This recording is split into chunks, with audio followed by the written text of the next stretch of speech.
Welcome students, আমি আজ চলে এসেছি তোমাদের ওয়েস্ট বেঙ্গল স্টেট ইউনিভার্সিটির এইসি পেপারের সিলেবাস নিয়ে।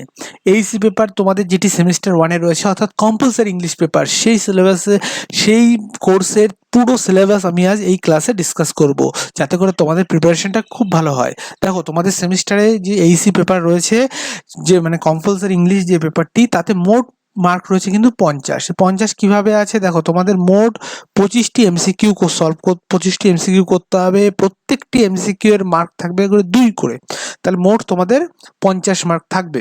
পুরো এক্সামটাই এমসিকিউ টাইপের, তাই কিন্তু এতে ফুল মার্কস পাওয়া বা খুব ভালো স্কোর করা কিন্তু খুবই ইজি ব্যাপার। চলো আমরা দেখে নিই তোমাদের সিলেবাসে কি কি রয়েছে। তোমাদের সিলেবাসে মোট 4টি টেক্সট রয়েছে।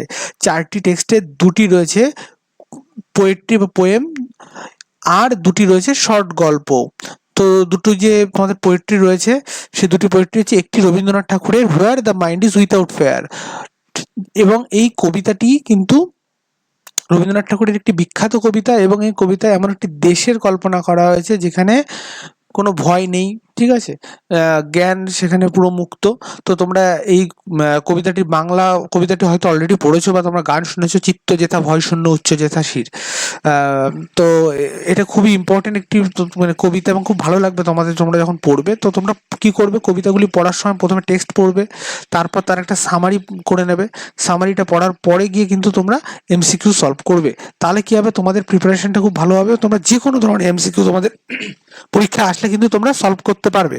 চলো পরবর্তী প্রশ্নে আমি চলে যাই। পরবর্তী পোয়েমে তোমাদের কি রয়েছে, Dilip Chitre the feeling of the banyan tree, অর্থাৎ এটি একটি বটগাছকে নিয়ে লেখা একটি কবিতা। তো বটগাছে কি হয়েছে, বটগাছের কবিতাটি কি বলছে যে এইখানে একটি বটগাছকে কেটে ফেলা হয়। তো তাই নিয়ে এই কবিতাটি, বটগাছ একটি গাছ নয়, এটি একটি ঐতিহ্য, একটি পারিবারিক স্মৃতি থাকে এর সাথে মিশে। তো সেই নিয়েই কবিতাটি, তোমাদের কবিতাটি এটাও খুব ভালো করে পড়বে। পড়ার পরে তোমরা এমসিকিউ সলভ করবে। তোমরা যদি চাও যে আমরা এই কবিতার এমসিকিউ গুলো, তোমাদের কবিতা বা তোমাদের টেক্সট যেগুলি রয়েছে তার এমসিকিউ গুলি আমরা আমাদের চ্যানেলে নিয়ে আসি, তাহলে কিন্তু তোমরা আমাদের চ্যানেলটিকে লাইক করে সাবস্ক্রাইব করে দাও, এবং তোমরা এই ভিডিওটি তোমাদের বন্ধুদের সাথে শেয়ার করো।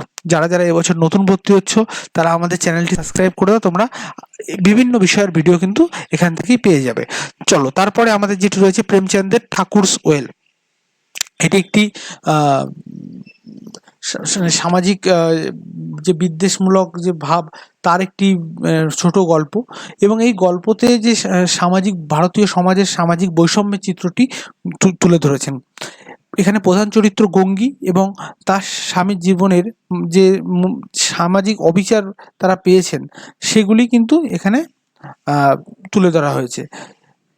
এবার এখান থেকে তোমরা কি করবে, এখানে বিভিন্ন চরিত্র ইম্পর্টেন্ট রয়েছে, এই কাহিনী পুরো যে সার সংক্ষেপ রয়েছে সেগুলিকে তোমাদেরকে পড়তে হবে।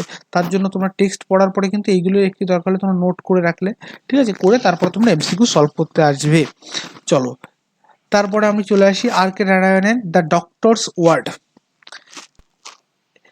এখানে এটি একটি মানবিক মূল্যবোধের গল্প। গল্পে একজন ডাক্তার তার বন্ধুর জীবন বাঁচানোর জন্য নিজের ব্যক্তিগত যে অনুভূতি ও পেশাগত দায়িত্বের মধ্যে এক সংগ্রামের সৃষ্টি হয়ে যায়। তো এখানেও গল্পটা আমাদেরকে পড়ে আমরা এমসিকিউ সলভ করব।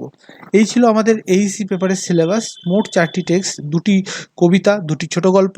তো তোমরা যদি চাও আমরা এবার এই টপিকগুলোর উপরে এমসিকিউ কোশ্চেন নিয়ে আসি বা আমরা আলোচনা করি, তোমরা কমেন্টে জানাও। ধন্যবাদ।